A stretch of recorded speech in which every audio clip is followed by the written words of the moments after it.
Okay, the fifth and final part of my series talking about these signs and symptoms, the scary stuff that you need to see a doctor for and not wait at home, is all about the skin. And I know a lot of the times this can be done outpatient, but some of this stuff is really scary and can be a medical emergency. So we're gonna dive straight into that. You know, we've all heard about things like chickenpox or shingles or herpes, but the problem is we don't really think about them as like life-threatening, and they often can be. Not only to fetus or a neonate, if you have one of those infections, it can be really life-threatening, but to an adult, it can actually cause some really bad problems. If you have a rash that has those little blisters and it starts to go into your eye, it can actually cause blindness. On top of that, if it goes into your ear, it can cause you to go deaf, and it can be really problematic if it goes into your nose as well. So if you have a rash on your face that is starting to spread to any of your vital areas, you need to seek immediate consultation and care with a physician. Another really scary one that I really don't like about the skin is if you notice that the palms or soles are peeling, okay? You're having like your skin actually like slough off, or even if your lips are really red or beefy, cracked and peeling really bad. This can be a sign of a lot of different things, but when we see a lot of peeling skin or other systemic symptoms as well, fever, chills, malaise, you feel really sick, if you see the peeling, we worry about things like SSS or staphylococcal scalded skin syndrome. You can have things like toxic shock syndrome.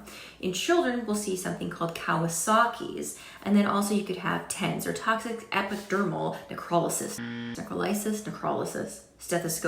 stethoscope, whatever.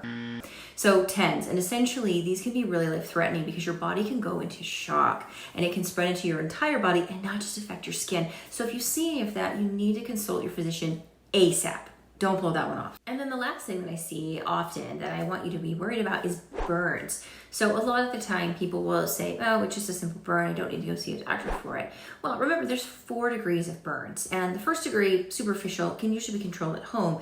Aside from pain or consulting your doctor to help treat with that and making sure that it doesn't get infected, there's not much else you have to do. But if you have a 2nd degree burn that goes deeper, or God forbid a 3rd degree or even a 4th degree burn, you have to seek medical care. Now in these cases, usually the pain is going to be significant, or a large area of the body could be involved where you naturally would go to see a doctor. But if you have a small area, you can actually have pretty bad tissue damage that you're ignoring. So you'd want to seek medical care sooner than later, because the tissue can die, it can become really necrotic, get really infected, or even gangrenous. We do not want that. So if you have a burn, don't blow it off. Make sure you take really, really good care of it. Keep it clean, prevent it from getting infected.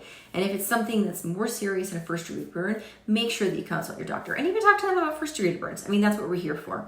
If you like this video and found it helpful, make sure to watch my other videos where I discuss other red flag symptoms, as this was one of 5 that I did. But if you really enjoy this, make sure that you like and follow below, post a comment. I would love to hear from you about other questions that you have medically so I can help break them down in an easy way. Thanks.